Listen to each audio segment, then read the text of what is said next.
In this video, we're going to learn how to remove the empty strings from a list using Python. We'll first create a list of strings.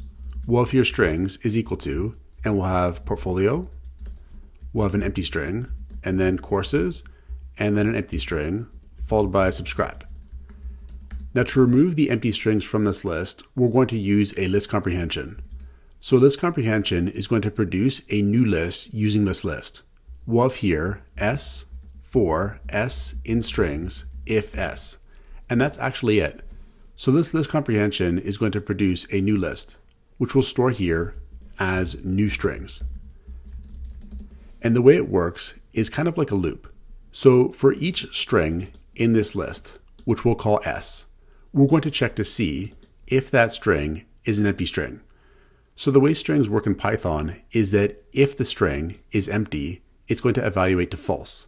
If it's not, it's going to evaluate to true. So we're saying for each string s in this list, if that string is not empty, then put that string in this new list we're building. And that's it.